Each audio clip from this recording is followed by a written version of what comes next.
2 balls and a strike to count on Taylor. Reyes fires, swing and a drive, deep left field. It's his way back. Walk the ball. Chris Taylor.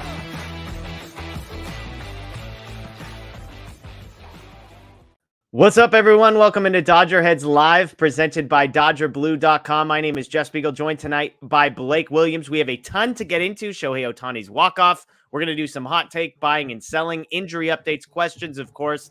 But Blake, I noticed you've got an Oklahoma City jersey behind you, so I have to ask what's going on with number 40 there. Yeah, so it's the Oklahoma City Baseball Club now, not the Oklahoma City Dodgers anymore, for any clarification out there on who needs it. But it was their Star Wars night jersey. Then they auctioned them off after and had all the players sign them. So I got the Landon Knack one. I was pretty excited about that one. It was pretty affordable compared to some of the other bigger names. So I think it was about half the price of the Miguel Vargas one. So I feel like I got a pretty good deal there and happy with it. There you go. Well, it's very on brand because Landon Knack, of course, called up today, makes a start, and pitches pretty well. We will get into that. But we appreciate everybody joining us live on Facebook, Twitter, YouTube, of course. I'm sure a lot of folks are going to be rolling in. Lots to talk about. And a good week for the Dodgers, Blake. 5-2 this week. They ended on a 3-game winning streak. They moved to 32-17. That's the second best record in the National League. How about this? An 8-game lead in the National League West. Everybody behind them, Blake, is a disaster. So I know there's a couple bumps in the road. Of course, Daniel and I had to do the post-game show after the disastrous loss on Thursday night. But all in all, a great week for the Dodgers. Yeah, they're only 8 games ahead. I thought they were supposed to be like 40 ahead by now and undefeated at this point after their off season. But in all honesty, it's been really good. I think they've won 20 of their last 26 games. And it's still funny because people still get annoyed like the sky is falling every time they lose a game. Like they'll win 7 games and then lose one, and it's the end of the world. So, I mean, realistically, the Dodgers are a very good team, and every team's going to lose games, even the Dodgers, with how good they are. But they're playing up to what we expected from them, and it's been good so far. Yeah, absolutely. Absolutely. Let's talk today's game. Landon Knack, as we said, gets called up, makes a start, pitched really good. 36% whiff rate, 31% chase rate. His final line, 4 2/3, just 3 hits and 1 walk allowed, 1 earned run, 5 strikeouts. Andy Pages with the home run, but let's not bury the lead here. The story was Shohei Ohtani, who struggled for most of this game, but gets a walk-off hit in the bottom of the 10th. His first walk-off as a Dodger, and surprising to me, Blake, his first walk-off in nearly 4 years. Yeah, that kind of surprised me too. And then I thought about it more, and it's like he's been with the Angels, and yeah, I mean, they were either winning because he did something amazing early in the game, or they were losing. So yeah, it didn't surprise me all that much after I thought about it, but it's still pretty funny that he's already tied the amount he's had with the Angels that he's had now with the Dodgers in 2 months or something. So yeah, that's been pretty funny. But yeah, it was great to see him actually get that hit because he had some moments earlier in the season where he could have, and there are some struggles there, and Dave Roberts and the coaching staff kind of addressed that with him. And Ohtani mentioned himself, he was maybe getting a little too impatient in those situations and reaching out of the zone a little bit more. So for him to finally come through for one, it was nice to see. Yeah. What did you make of Landon Knack? We've talked about this, a guy who's been good when he's pitched. He was just kind of the odd man out. I was surprised it wasn't on my radar that they might be calling somebody up for this Sunday game. I wasn't like totally dialed into all the press conferences, so maybe I missed something, but 36% whiff rate. He got 31% of swings on pitches outside of the zone. And again, just 4 base runners in 4 2/3 with 5 strikeouts. He continues to be more than just like a innings eating, who cares, number 6 starter, but actually a guy who's quality more than quantity. Yeah, he's been really impressive. It's been nice to see. Like, I think we all knew he knew how to pitch, and he was going to be at least a solid starter. Like, we all thought the floor was going to be there, but he's kind of shown a little more than what we expected from him. And I think that's some credit to the Dodgers coaching staff and getting him ready, and just to Landon Knack himself. He's been doing a great job. Like, if he had to be the number 4 starter for the entire season, I don't think I'd be too worried about that. He's been very impressive, and it's been great to see. Yeah, the other story, again, I mentioned was Andy Pages hitting a home run. Was able to get going, had 3 hits coming into today against the Reds and just 9 at bats. So that after a stretch where he was something like 2 for 24. So we expect rookies to have a little bit of a roller coaster. They come up, they maybe play well, they make adjustments, other teams make adjustments, things flip a little bit. So I find it encouraging where I know the Reds in most people's minds are not a juggernaut, and that's fair. They are pretty much middle of the pack pitching wise and hitting wise. So this isn't one of the worst 5 or 6 teams offensively or from a pitching staff perspective. So nice to see Pages get the home run today, as well as, like I said, he had a hit in every single game in this series. Yeah, and against Hunter Green too. He's probably one of the better pitchers in the National League, at least from stuff and strikeout wise. So yeah, where Pages to go pull that homer, that was really good to see. He has a hit in 4 straight games now after, like you said, he was struggling a bit there. They gave him the off day and he's kind of bounced back, which that's really encouraging, what you want to see from a young player, because every player is going to go through struggles at some point. It's about how they bounce back that determines how good their career is going to be usually. So it was good to see Pages do that. It kind of increases my confidence in him moving forward throughout the season. And then just the offense in general, it wasn't a great showing, but it was good enough to win. And sometimes it's all you need. Yeah, the other funny storyline from this one was Elly De La Cruz, who, of course, absolutely tormented the Dodgers in the first game of this series. 4 hits, 4 stolen bases. Talked a little bit of smack after the game on that one and proceeded to go 0 for the remainder of the he was 0 for 4 the last 2 nights, and I believe he was 0 for 4 again today. So 0 for his last 12, I believe, is where it ended up. The only time he was on base was as the ghost runner in the 10th inning, and he did not move. 0 for 5 today, so 0 for 13 after that 4 for 4 performance. I mean, look, Elly De La Cruz is awesome, but it felt like this was the first time the Dodgers actually shut him down at any point of his career. Yeah, I think after that first game, he was hitting 483 against them. So it's kind of due to even out there a bit. And for Elly, if you're going to go and trash talk a little bit, you got to go end up backing it up after that. Like, yeah, no problem with the little trash talk there, but you can't go 0 for 13 after that. It's just not great there. So again, Dodgers win 3 in a row against the Reds. They finish up a 5-2 week. Again, an 8-game lead in the National League West. So here's the plan for today. We introduced a game a few weeks ago called Hot Take, Buy or Sell, where I present a hot take, which, to be clear, Blake intentionally asked not to be warned of these ahead of time. He wanted to just feel the moment, feel the vibes, and just go with his gut on this one. So I've got 7 hot takes, and he has to buy or sell on each one of these. I told him he had 1 hold. He asked for 2. We'll let the audience decide whether he's allowed to hold on 2 of these hot takes or not. I'll participate as well. Again, after we do that, we'll have some injury updates. Clayton Kershaw, Bobby Miller, Evan Phillips, Max Muncy among them. And then, of course, we'll take some questions at the end. Blake, this first hot take is a bit of a joke, and it's related to today's game. Hot take, Anthony Banda is the GOAT. 9 pitches, 7 strikes, no hits, no walks. Ghost runner Elly De La Cruz doesn't even move. This is a guy who was just acquired this week. So you buying or selling that Anthony Banda is the greatest relief pitcher of all time? I'm not going to buy it with that wording, but I'm going to buy that he can be an effective reliever. So what way do you want to take that? Is that a sell or a buy on this one? So you're buying him as an effective reliever?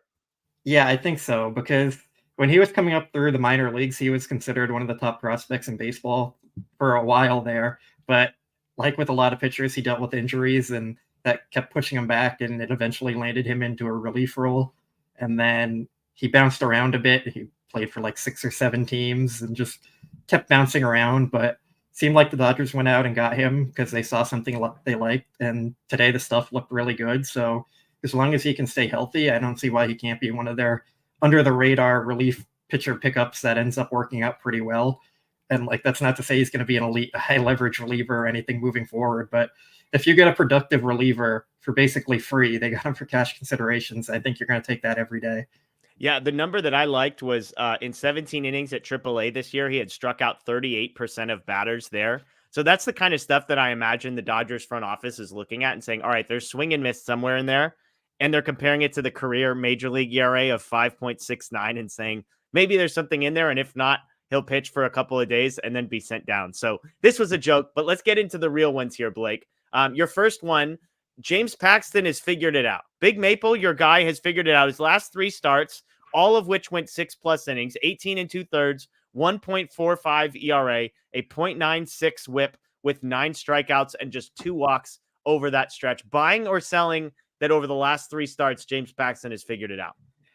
See, I already want to use my hold here because I believe he's better than what he showed before this current stretch, and I think he's closer to what he's been showing on this current stretch, but the strikeout stuff still hasn't been there. Yeah. And that's kind of been a big positive for him throughout his career. Even last year, he was striking out nearly 10 hitters per 9 innings. And this year, I think it's like 5 or 6 around that mark somewhere. So he's got to get that whiff rate up still for him to really take that next step forward and be the kind of pitcher the Dodgers envision from him. But I mean, at the same time, if he's going to limit hard contact and go 6 innings every start and allow 2 or 3 runs or less every time out, like that's going to be great for the Dodgers and for James Paxton as well. So I'm kind of torn on which way to actually take this. I'll say sell just because the strikeout rate isn't there yet, and I think he can still take that next step forward, but that's not like any indication of me saying he's going to be bad or anything like that.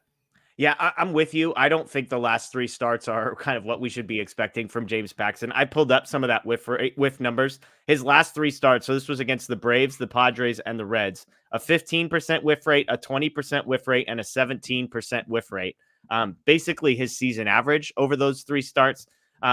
His in-zone percentage was 58%, 46%, and 55%. So that was a tick up from just below 49 where he was prior to this stretch. But I'm with you. I just, it's not going to be really a buyable take for me until he's able to miss more bats, because missing bats is where that sustainability is going to come from. Otherwise, you're just subject to batted ball luck. And maybe he's gotten a little bit fortunate facing some over-aggressive teams and gotten some fortunate batted ball luck. But for me, I see a lot of people in the chat.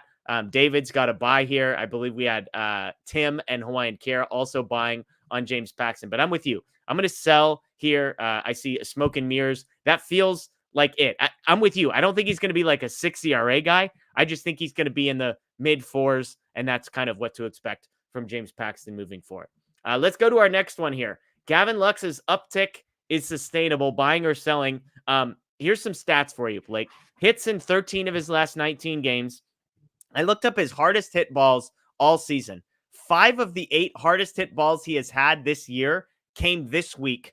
12 of his last 22 at-bats have ended with a ball hit over 95 miles an hour. That's the major league equivalent of a hard hit baseball, or the characterization of a hard hit baseball. So are you buying or selling that this couple of weeks where maybe the batting average and all that hasn't started to follow, but it feels like the hard contact at least has started to come? I'll buy this one because I feel like I've been kind of consistent with my Lux take throughout this entire process. Like, I think he was better than what he was showing, and he needed some time to figure it out. I don't think he's going to be like a superstar level player or anything, but he can be a solid major league hitter, like a 110 weighted runs created plus guy, and that's going to be fine for the Dodgers. And I think that's more what he's shown in this run here. So I'll buy that one. I don't think he's going to be too much worse than what he showed early in the season, if that was even possible. So I think this is more sustainable to what he actually is and starting to get back on track after that long time off from the injury. Yeah, I actually am going to hold on this one. I'm going to use my one hold on Gavin Lux here because I want to believe it, and I feel like I may be talking myself into something that I'm starting to see, but maybe haven't fully seen yet. So I just need a little bit more of a sample size. I need to see him be able to convert some of that solid contact into base hits. There's still a lot of not great as far as contact quality goes mixed in there. And so even if the eye has been good, even if the chase rate has been good, I just want to see a little bit more. So I'm going to use my hold here on Gavin Lux. I see Derek is with me on a hold. I see we've got different buys and sells going on here. So Gavin Lux hold for me, but you're buying sustainable Gavin Lux. I'm a little surprised by that, Blake. I mean, I don't think it's superstar level. I think he's just sustainably league average as a hitter, and that's kind of what he's shown. So I'll sell him for Willy Adames when that time comes. And to be fair, like I saw this stat, the average second baseman in Major League Baseball right now, their weighted runs created plus is 93. So if Gavin Lux is playing elite defense, which again we saw today, a pretty remarkable backhanded pick play right by second base, and then gets that weighted runs created plus to 105, 110 range, that puts him at 15% better than league average amongst second basemen, while also being in the top 5-ish defensively. That's a pretty solid combo. I know it's not superstar level like we've become accustomed to everywhere else on the diamond, but it could be really valuable. So hot take for you here, Blake. Miguel Vargas is here to stay. Called up this week. He's only had one game. Defensive miscue, 0 for 3. We set all that aside. The hot take here is that Miguel Vargas, the guy who's been crushing at AAA, who a lot of people never gave up on, is here to stay, buying or selling. I think I'm gonna buy this one because there's probably gonna be some other injuries that are gonna like force the Dodgers to keeping guys around and stuff. Like, I'm not sure he's gonna necessarily carry himself into playing every day or anything like that, or forcing them to hold him at the major league level like Pages did. But I think they showed enough to want to call him up at this point right now that they have some confidence in him and they're going to give him a pretty long runway. I don't think they would have called him up to play him for a week and then send him back down or anything. So I'll say he's here to stay, and maybe they start giving him some more positional versatility instead of just putting him in left field and letting it go from there. But it might depend on how James Outman rebounds in AAA and other stuff like that. But even if Outman does rebound and ends up coming back up, like, there's going to be an injury at some point that's going to force the Dodgers to keep him. Yeah, what's interesting, we're disagreeing on just about everything here. This is a sell for me. I think Vargas is going to have however long Max Muncy, which we're going to get to that. I think when Max Muncy comes back, I think Vargas is going to be sent right back down. And it's just, look, I'm not overreacting to one game where, again, defensive little miscommunication in left field and then an 0 for 3 with a strikeout. I just don't see him, the type of hitter he is. I don't think it's going to be able to go on a tear in 2 weeks that kind of climbs over the mountain necessary to earn him a spot. I think with Max Muncy coming back, I think with Jason Hayward hitting a home run the other day, I don't think they're giving up on Chris Taylor. So it's not so much where I see him ranking against James Outman. Maybe it's just you assuming there's going to be an injury in the next 2 weeks, which is not an unfair assumption, to be clear, and me not really wanting to go there quite yet. So it's a sell for me, but I understand sort of the logic, which is you're not disagreeing with anything I say other than that someone else will be hurt by the time Max Muncy comes back. Yeah, I think that's fair. And like, we're also assuming that Muncy's actually going to come back in a short time frame. Oh, save that, Blake. Yeah, I got a hot take coming up on Max Muncy here. Okay. So it's not about Miguel Vargas as much as it is about just like how baseball ends up working like that for me. Like, if Vargas runs away with a job, it wouldn't surprise me. If he struggles, it wouldn't surprise me.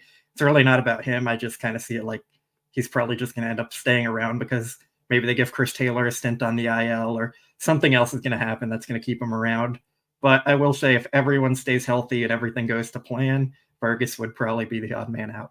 Yeah, fair enough. All right, here's where things get a little spicy here, Blake. Hot take. Walker Buehler from Saturday forward will be a sub 3.5 ERA guy. After a 7.36 ERA his first 2 starts, on Saturday he goes 6 innings, 3 hits, no walks, no runs, 7 strikeouts. The velocity was down a tick, but the whiff rate was up to 22%. The called strike and whiff rate was at 35%. His command was really, really good. So, somebody said, does Blake still think Walker Buehler is cooked? And I did the Simpsons meme where it's like, come take a seat. Let's see what the man has to say. So the floor is yours, Blake. Is Walker Buehler cooked, or will he have a sub 3.5 ERA from here on out?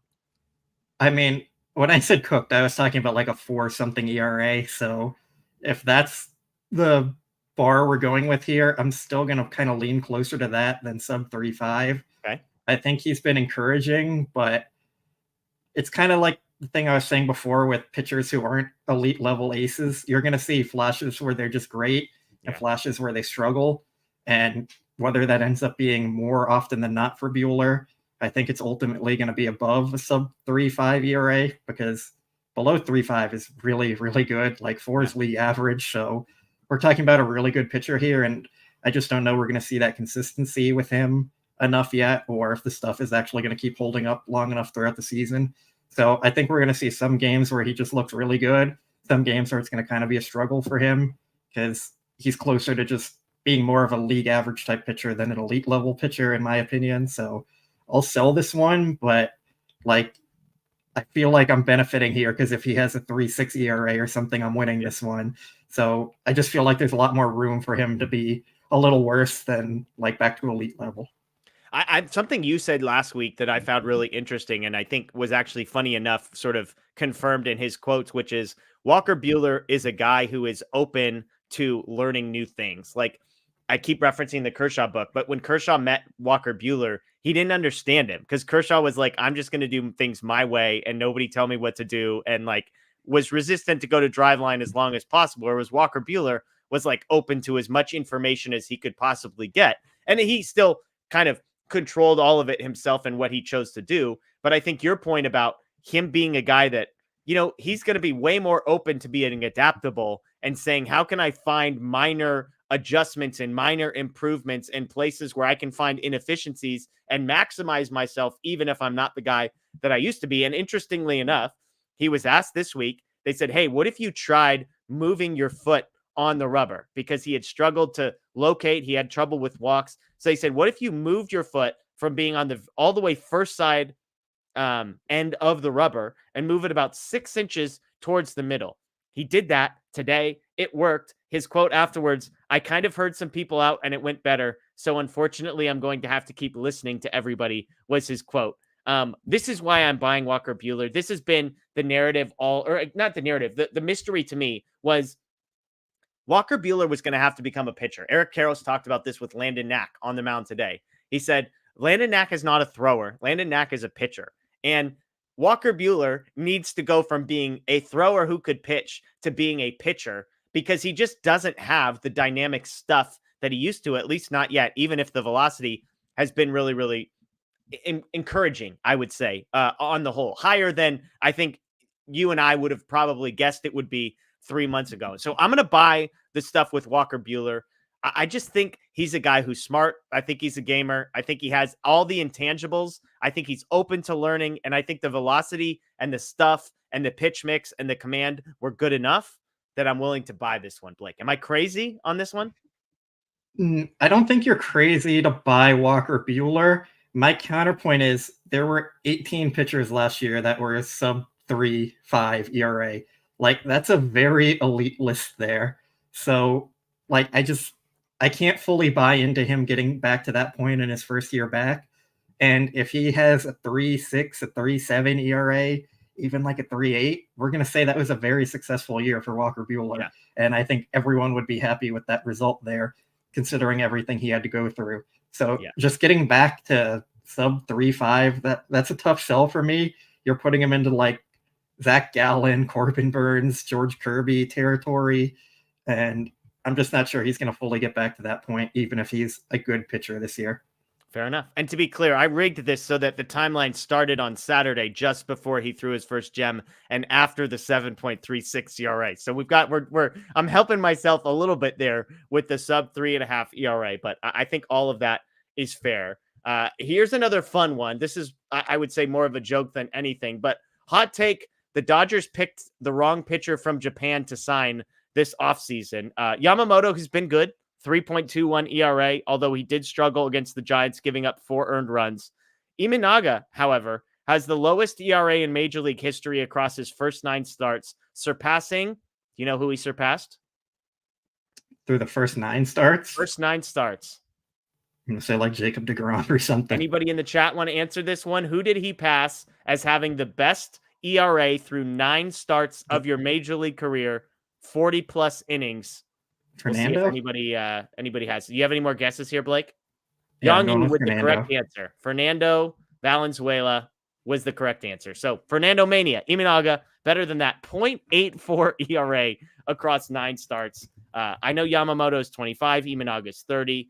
Buying or selling that the Dodgers signed the wrong guy?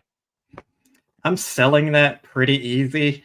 I think what Imanaga has done is very impressive, but every single scout, every single piece of data said Yamamoto is going to be the guy, and he's been elite aside from his like one really bad outing and his one average outing. But like Imanaga is going to regress at some point, and I think there's just so much more upside with Yamamoto. Like Imanaga might be better at this moment, but we're saying 2-3 years down the line, I don't think it's going to be all that close.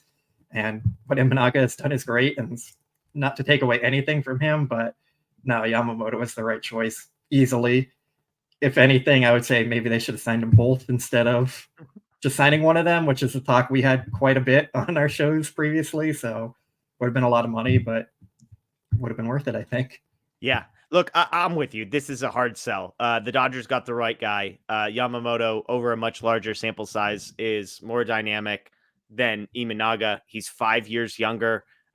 So this is a clear, 9-game sample size. Don't overreact. And Yamamoto, by the way, has been good. 3.21 ERA. It was actually sub 3 before this outing against the Giants.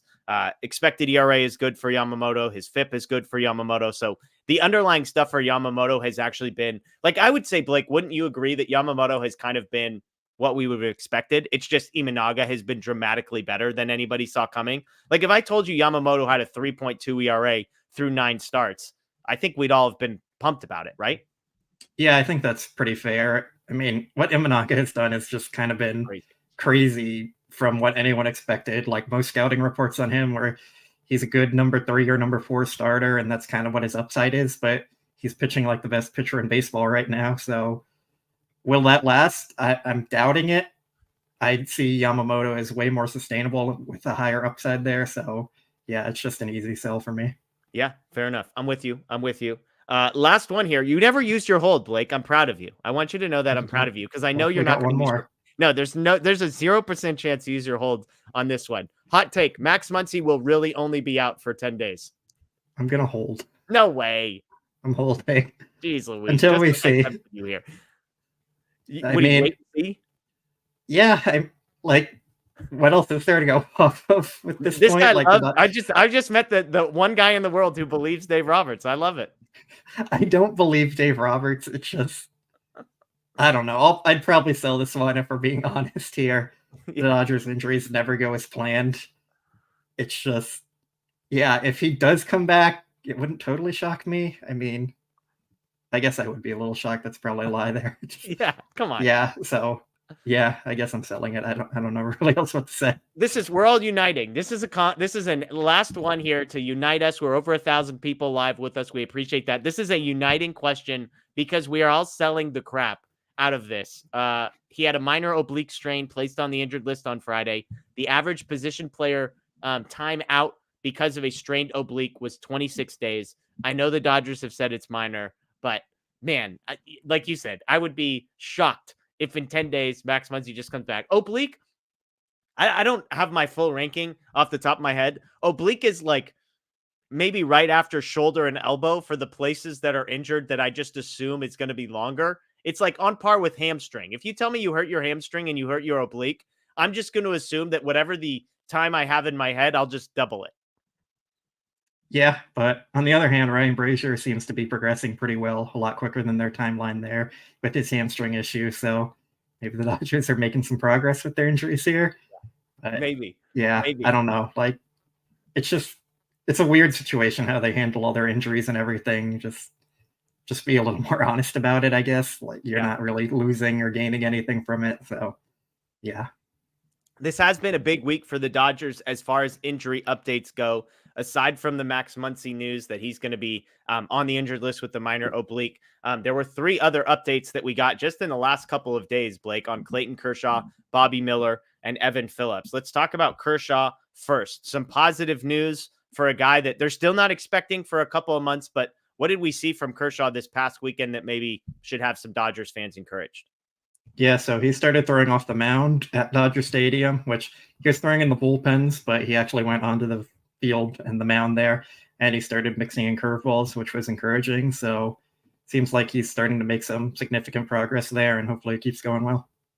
As far as we know, Blake, no change in timeline for Clayton Kershaw. That kind of mid-July to early August range still seems like the hopeful, but also so far somewhat realistic. Yeah, that's what they're hoping for. They haven't changed that timeline yet, so we'll see once he actually starts getting into more rehab games and pitching to live hitters and ramping everything up how it goes. But so far, it's been encouraging. Yeah, I was just looking. I may try and go see Oklahoma City at some point. They're going to be in Reno. I've got family in Reno at the end of June. And right as I was prepping for this, I was like, oh, and last week of June, Clayton Kershaw aiming for a mid-July.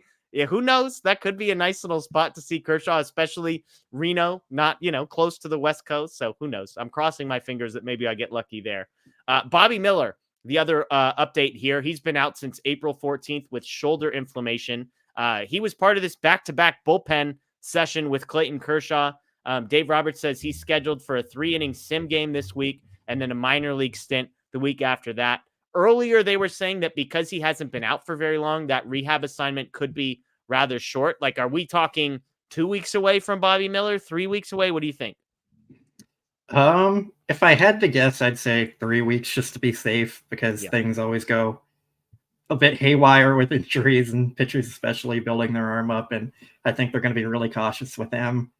It seems like it was longer than you'd necessarily want a pitcher out to have and then to go have a short rehab assignment. Like, I'm not fully buying that. I think they'll just be cautious with him and not rush him back. There's no point to making sure he's back for their May 30th game or whatever. Yeah, I'm with you.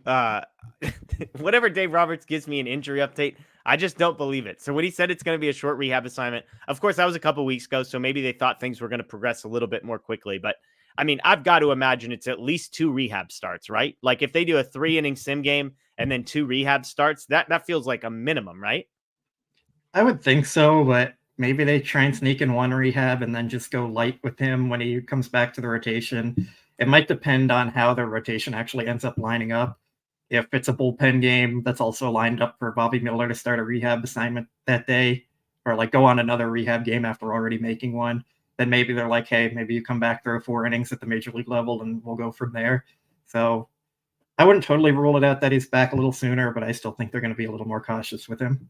Yeah, I mean, heck, even if Landon Knack continues to pitch like this, then maybe the Dodgers are like, hey, we don't even need to come close to rushing this because we have a guy in Knack who's currently the 6th starter who is giving them length and quality as well. He's getting optioned tomorrow, though. Yeah, probably. You're probably true. Last update here, Evan Phillips. More good news. What's this, Blake? We got 3 positive updates on Dodgers injuries here. Placed on the injured list on May 5th. Reports are that he threw a full effort bullpen on Saturday, said he felt pain-free, quote, and felt, quote, great. Dave sort of dampened expectations a little, said, hey, he's still at least a week away. But, I mean, we're talking in the next 2 or 3 weeks, the Dodgers could get one of their 3 best pitchers and their best relief pitcher back, all progressing positively, which, you know, I don't know. How hard not to be encouraged when you see some of the names in the Dodgers bullpen at the moment. I mean, yeah, but the bullpen has also been really good so far. So just adding another great piece, make it even better. And it's encouraging to see them all getting healthy and throw in Ryan Brazier's name there too. He's close to actually getting back on the field and throwing again and then moving into the bullpen again. So hopefully that goes as planned also. And yeah, it's great to see they're actually getting healthy instead of dealing with 5 injuries at the same time again and losing everyone from their group. That's a hot take from Blake. Evan Phillips was actually the problem in the Dodgers bullpen. When Evan Phillips leaves, they get better. And when he comes back, maybe we should be nervous. Did I hear that right? I mean, trying in for closer. That's what we've seen so far. It's been locked down so far. So yeah, maybe.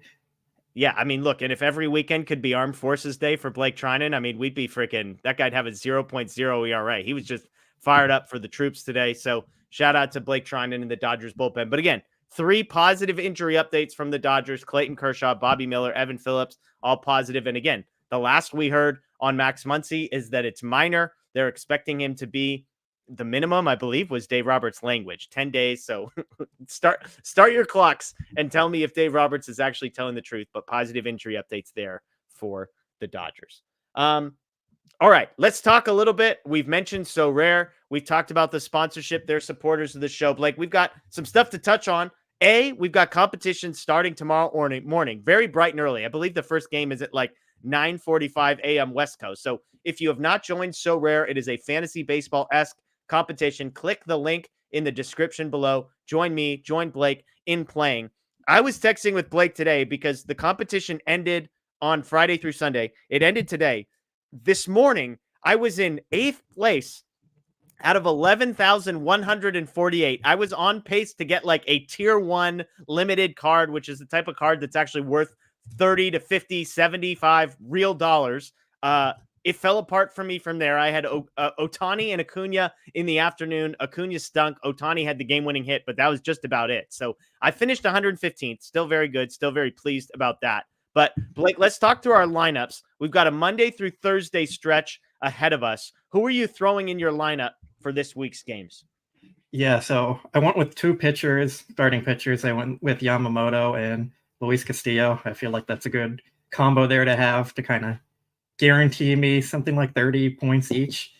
I went with Michael Kopech as my reliever, which normally it's been Edwin Diaz, but if you've been following the Mets at all, they're a dumpster fire, and Edwin Diaz lost his closer job after allowing 4 runs in the 9th inning. I think he blew 3 straight saves after I added him in this game. Yeah, so hasn't been pretty there. So Michael Kopech was next man up for me. And then got some superstar hitters in my lineup with Bryce Harper, Mookie Betts, Juan Soto, and Shohei Ohtani. So hopefully they can all hit at the same time and come through and have a big week. Yeah. My team for this week, I've got Glasnow on the bump. I've got Skubal. How do you pronounce that? Skubal? I think it's Scooball, but I'm not entirely sure. That's all right. Tariq, we got him. Those are my 2 guys. I'm going Glasnow as my starter. Skubal in the sort of super flex position. I went and grabbed Andres Munoz, closer for the Mariners. He's been fantastic. So he's holding it down in the relief pitcher spot. And then I've got Ohtani, Gunnar Henderson. Holy smokes. You want to talk about a guy who was on fire this week. Gunnar Henderson, Ronald Acuna, and then Bryson Stott. This guy might be my new favorite non-Dodger player. I got him as a reward for one of the competitions. He has been on fire.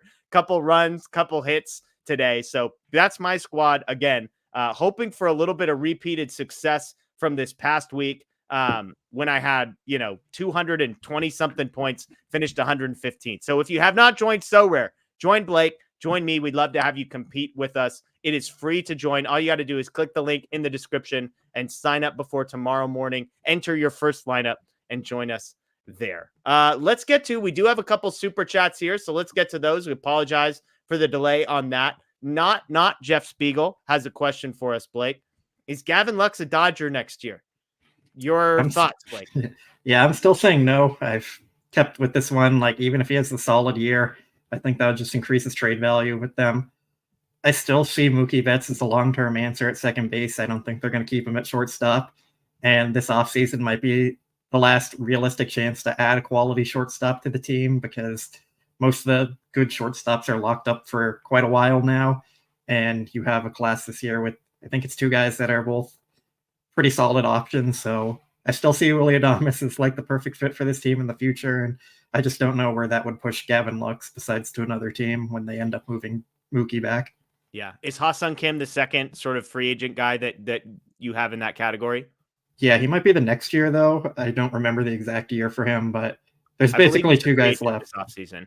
Okay, so yeah, there's like 2 guys that are pretty clear upgrades to what they have and what could be had in the future, besides maybe Bo Bichette, but I don't think they're going to go like that contract that he's going to end up getting just because of all the other guys they're paying. So yeah, I think you kind of have to address it after the season and then figure out what to do with Lux, which is probably a trade. Yeah, Ha-Seong Kim's interesting because he's pretty much the offensive profile. His like median outcome is probably Gavin Lux's like 85th percentile outcome offensively. But the key here is that Ha-Seong Kim can play shortstop, and so you get to move Mookie Betts back to second base, even if your offensive production maybe is roughly the same. Whereas Willy Adames, much higher ceiling offensively than Gavin Lux. It's just a matter of kind of like what you view him as offensively.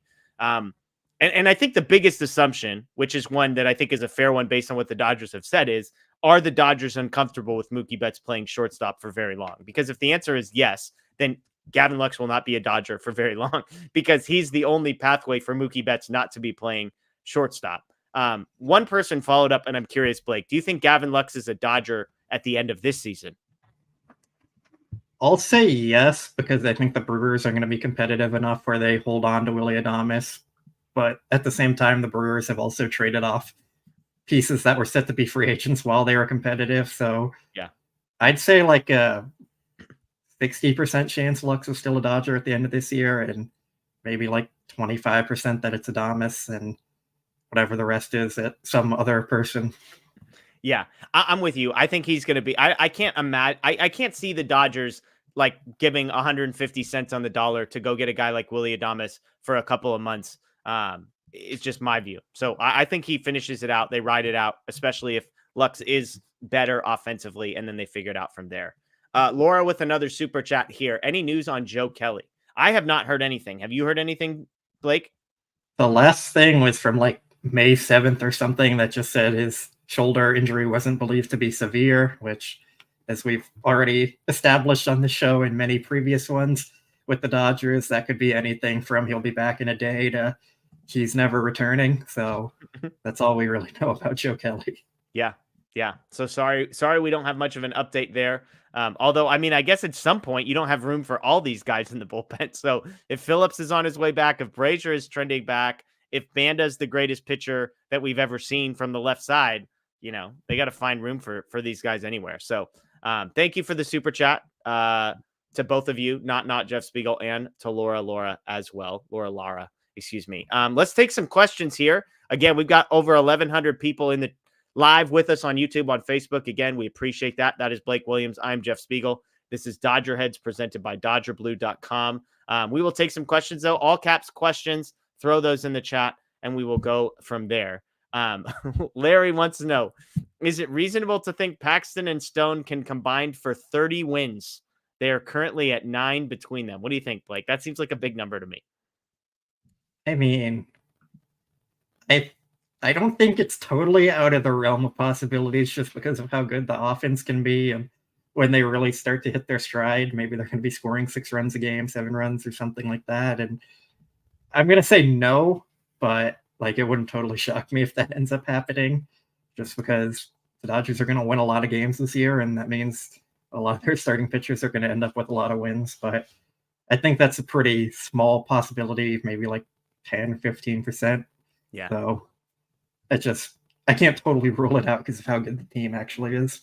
Yeah, I think part of the assumption here, for both of those guys to be at around 15 apiece, would be that both of them make a ton of starts and stay healthy for the remainder of the year. Also, I think the fact that this team is clearly going to be on a 6-man rotation to some degree, I think impacts the numbers here. So 30 seems high for me. I would probably guess more in the 26 to 28 range would be where I land. Noisy Ninja, great question here. Who is more likely to re-sign with the Dodgers, Walker Buehler or Teoscar Hernandez? Or do you think that both walk? I think that both walk, but if I had to pick one, I'm saying Teoscar because he really seems to enjoy playing with the Dodgers and winning, and he seems to fit in really well with everything. And their outfield outlook moving forward is a lot less clear than their starting pitcher outlook. Next year, they're going to get Ohtani back. They're probably going to add Roki Sasaki to the mix. And you're getting Kershaw back and Tony Gonsolin and Dustin May. So you have a lot of starting pitcher options there.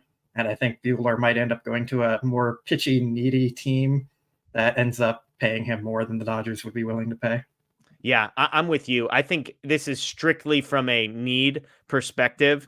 Teoscar Hernandez and the outfield is a far greater need a year from now. I mean, we were just talking about Landon Knack. We were just talking about Gavin Stone. If you just look, next year they have Glasnow, Yamamoto, Bobby Miller, Knack, Dustin May, Clayton Kershaw, Tony Gonsolin, Gavin Stone. That's 8. We haven't even gotten to the guys who are injured. Nick Frasso, whenever he's due back, and River Ryan. So I just think from a pitching perspective, I would be fairly surprised if they ended up bringing Walker Buehler back just because of the depth that they have at that position. And I could see them bringing back Teoscar because if James Outman isn't who you thought he was 6 months ago, then you really don't have many options out there in the outfield. I mean, Miguel Vargas, I don't feel like is anywhere near being a safe bet. Andy Pages has been good. So I would say between Outman, Pages, and Vargas, you probably feel really good that one of those 3 will be someone you feel confident in next year. You hope that maybe James Outman bounces back, but to sort of bank on all 3 of those guys being solid options for Chris Taylor or Kike Hernandez, somebody like that feels like much. So I would say Teoscar Hernandez would be more likely. One more thing here. Teoscar is eligible for the qualifying offer after the season. So I think if the Dodgers place that on him for 122 or whatever it would be, then it might make other teams more hesitant to go out and give him a pretty significant deal that he might command. They wouldn't want to give up the draft pick for him. So Teoscar might just end up accepting the 1-year deal there again and go from there. Whereas when you put it on a pitcher like Buehler, a team would still be more likely to be willing to give him 5 years or something just to get a pitcher into their organization that can kind of be a frontline starter for them potentially. Yeah.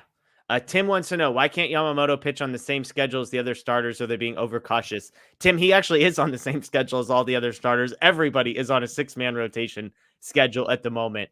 Obviously, Yamamoto's background in the NPB and they're being on a 6-day rotation, that makes some sense. But I think this is just the Dodgers having a mix of guys who have been injured and guys who are very young and saying, we're just going to give everybody a little bit of extra rest. So I view this, Blake, as not being necessarily Yamamoto specific. Am I wrong on that? No, I don't think so. Friedman has talked a lot about how they're trying to protect pitchers and giving them extra rest. It's just their current way of thinking they can keep starters healthy that way. I mean, we saw early in the season, pretty much every pitcher was getting injured and getting hurt around the league. So the more cautious you can be, the better. The Dodgers aren't playing to win a game in May. They're playing to win games in October. So whatever you can do to try and keep them healthy, that's what they're going to try and do. If it doesn't work out, then it doesn't work out. But I think it's better to be cautious than forcing them to go out there every 5th day, throw 110 pitches, and then just like maybe risk more of an injury. We're not really sure how to protect pitchers better, but whatever you can do to make an attempt, I think is a good thing. Yeah, fair. Malcolm wants to know, will Andy Pages be able to do the hit celebration flawlessly before Outman comes back? What do you think, Blake? Can he master the whatever move they're doing out there? I'll say yes, but maybe he's just not like buying into it. Like we know he can do it, but there's got to be some buy-in there. So maybe he's not too keen on the celebration. But there's been a few players who haven't like fully went into it and just give the little like just a little thing there and kind of move on instead of getting really into it. So yeah, we'll see. Will Knack be a trade piece? I just talked about the depth that the Dodgers have. And again, some of the guys below him that haven't made it up to the major leagues yet are guys that the Dodgers would probably say have a much higher ceiling than Landon Knack. So he feels like a trade piece to me, just not because of how good or bad he is, but just because of where he stands in the depth chart. What do you think? I'm going to say no, because he has minor league options left for 2 more years now, and he's proven to be a quality pitcher. So if you can have like a 9th starter that can come up and post a 3 ERA or something when you need him, like that's pretty valuable. And I'm not sure there's anything they necessarily absolutely need to go get where you're going to say like, yeah, let's part with this important piece of our pitching depth, especially with all the other injuries and how valuable pitchers are. Like Knack isn't going to be the headliner in a Willy Adames trade. He's not going to be the headliner in a Mason Miller trade or something like that. So at that point, you might as well just keep him and have him be a valuable piece of your team for the next 2 years or something at least. Yeah. Wayne asks, will Banda stay on the roster long-term? Blake said yes earlier in the show, right? I think he has the upside too. Okay. And I think there's an important piece here that he has no minor league options left, and they just added him to their 40-man. So if they want to get him off their roster, they'll have to designate him for assignment and risk losing him to another team. So I think for the meantime, he's going to get a pretty good shot to stay around. And whether he stays around long-term or not will be up to his performance.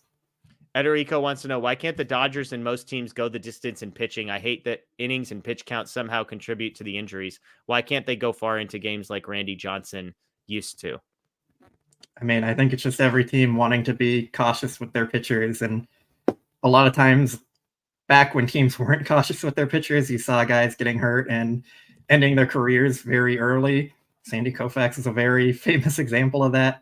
He retired very early because of his overusage, and they didn't have Tommy John to correct his arm issues there. So, I mean, all these teams are essentially making investments into players, and as much as it is not great to say, they are seen as business pieces, and you don't want to go out risking their careers and your investment to win a game that probably won't end up mattering for the Dodgers in May or June or anything like that. Like, they're focused on October, and that's pretty much it. So anything up until that point, the production you're getting from players, you want to see good production, but it's not the main focus there. You want to get to October with a healthy team. Yeah, exactly. Prioritize. Like, they have an 8-game lead in the division while handling their starters with baby gloves. Why mess with that now? Baseball wants to know, Andre Lipsius Linsanity run when?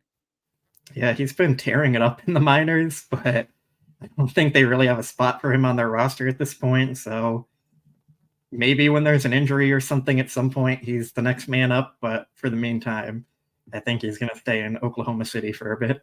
Yeah, this is another acquired for cash considerations guy from the Detroit Tigers earlier. 329 average, a 1.1017 OPS, and 12 home runs down at AAA. This is for a guy who's a middle infielder that most people was the guy that was like the best graded defensive shortstop in the minors, right? Was that him? No, that was Noah Miller, I believe his name you're was. right. Lipsius was the guy who can't play defense at all, but he had like a solid bat. Got it. Fair. Okay, so that basically checks out exactly with what we're seeing from him there. Jeremy wants to know, is Pages an upgrade in center from a defensive perspective? I assume he's comparing him to Outman. Outman was regarded as a above average defensive player in center field at worst. It feels like it's at best a push is how I would frame this. Blake, what do you say? Yeah, I mean, Pages has performed really well defensively, and that was always a strength for him. But I think it's been a little surprising with how well he's actually done in center field, because most people projected him as a corner outfielder that was going to be a really solid corner outfielder. But yeah, I mean, he's been playing really well out there, and the numbers back it up. He has a 3 outs above average, which is the 88th percentile. He has the speed to play out there. His arm plays up. So yeah, I would say Outman probably has the slight edge on him, but when you consider the offense and all that, like, it's not even close. You're going to take that slight downgrade from Pages just for the better all-around player. Yeah. Interesting question here from Jason. Is there any position player prospect that you would not include in a deal for a shortstop that has at least 1 year left on the contract? So this would not be Adames or Ha-Sung Kim, but somebody who you view as a starter that has more than 1 year left on their contract. I think DePaula might be my only untouchable position player prospect. I could probably part with rushing, even though I don't want to, because they have Will Smith signed long-term. But DePaula just seems like he's going to be the next special player to come out of their system there. So, yeah, it would take a lot for me to trade him. Would you include Pages, or is Pages now off limits? I mean, I would trade him in the right deal. I think I would trade anyone in the right deal. Would you trade Pages for Willy Adames? No. Okay. I don't think I would have done that before Pages even established himself. So okay. Yeah, our guy Justin Lorber has Dalton Rushing as the number 1 prospect in the system. Josue DePaula, the number 2 prospect in the system. Keep in mind that a lot of these different prospect lists, DePaula at the time of being ranked was not even 19 years old, and Dalton Rushing was 23. So the ceiling on DePaula is much higher, whereas the floor on Dalton Rushing is much higher. I think Rushing's interesting. You mentioned, I mean, not only do they have Will Smith, their number 5 prospect is a catcher. Their number 6 prospect is a catcher. So they have catching depth as well.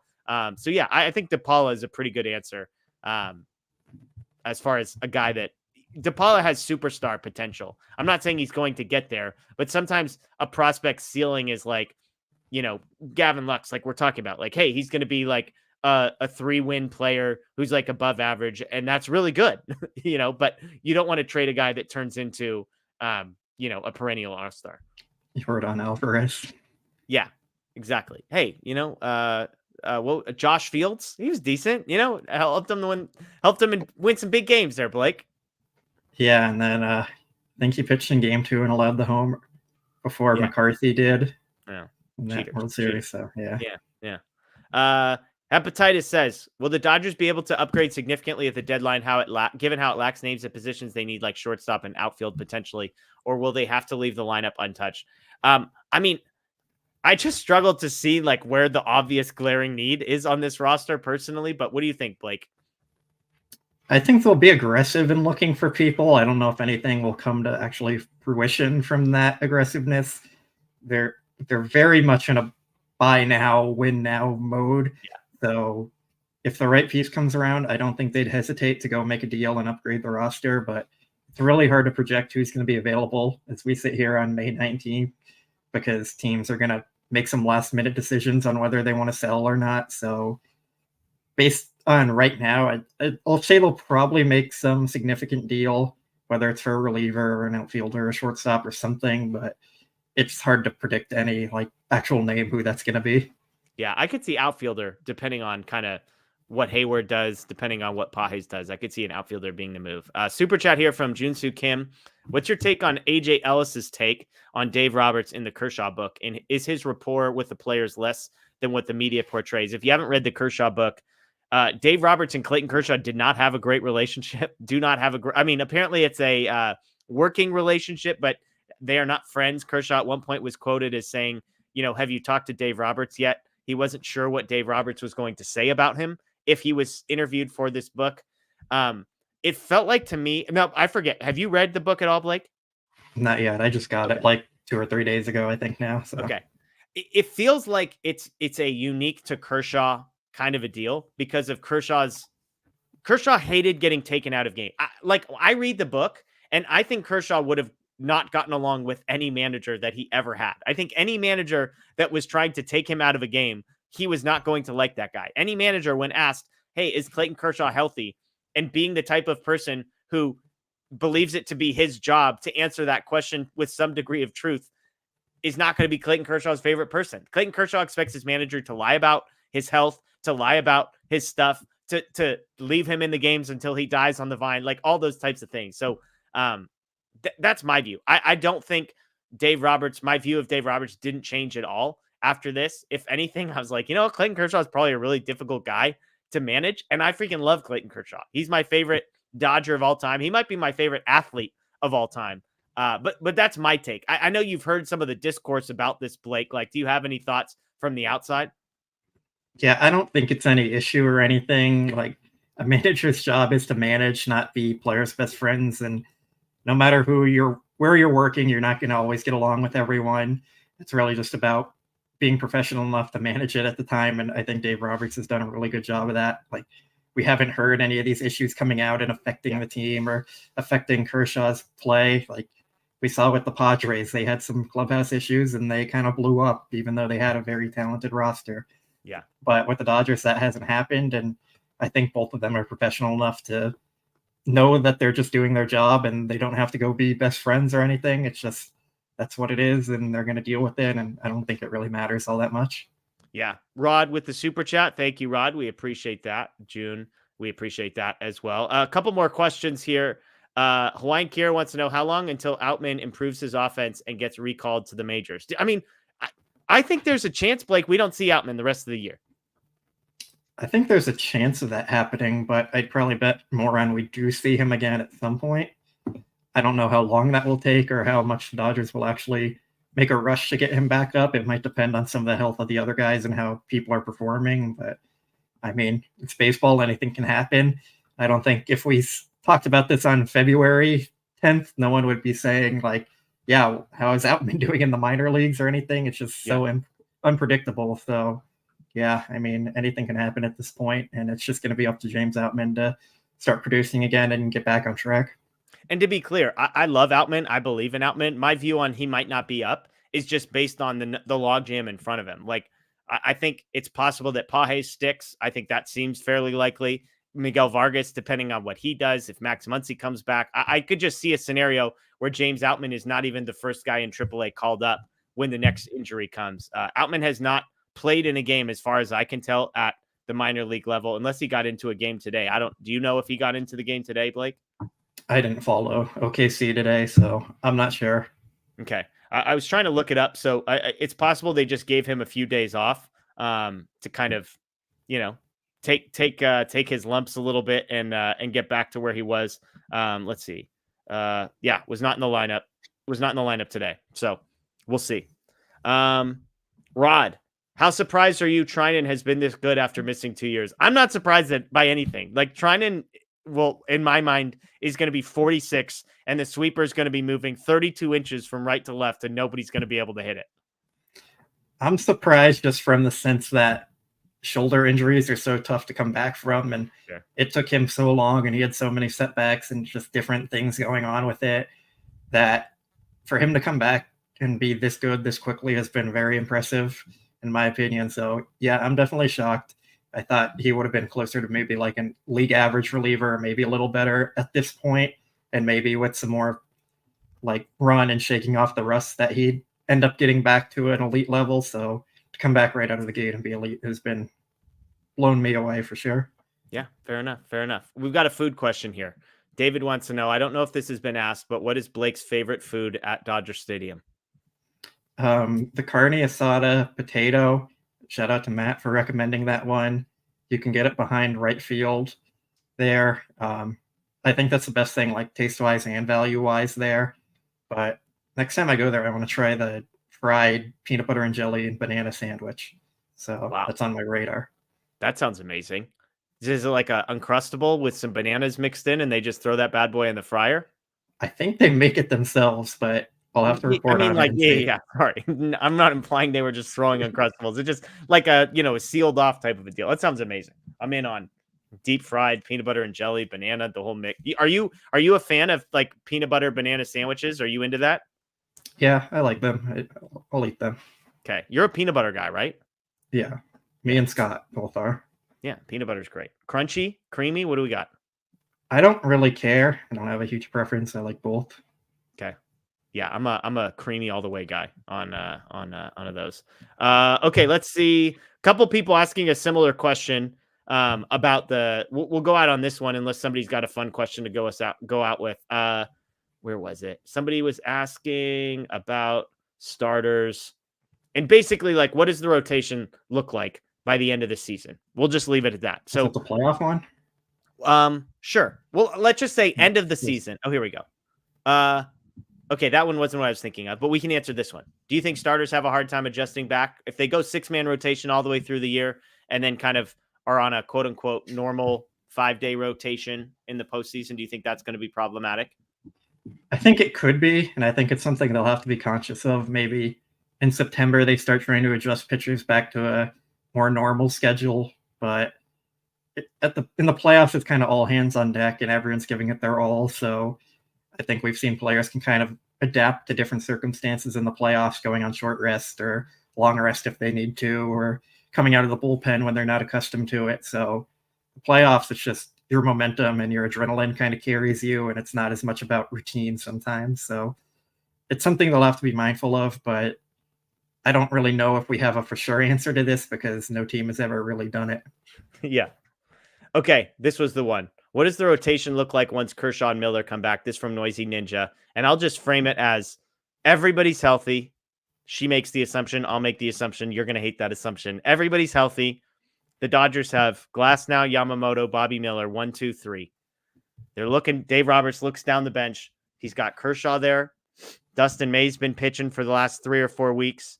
He's got Gavin Stone. He's got James Paxton. He's got Landon Knack. Who do you got? Who's your fourth starter in that scenario? Walker Buehler. Did I mention Buehler? Buehler's still healthy. Sub 3.5 ERA. We're assuming Glasnow, Miller, and Yamamoto are top. Yeah, three, those right? are your 1, 2, 3. Who's your fourth starter? Going to Gavin Stone here, I think, right now. Wow. You're going Stone over Buehler, over Kershaw, over Dustin May. In my mind, like I can't process that everyone's going to be healthy and pitching up to their potential because it just never goes like that.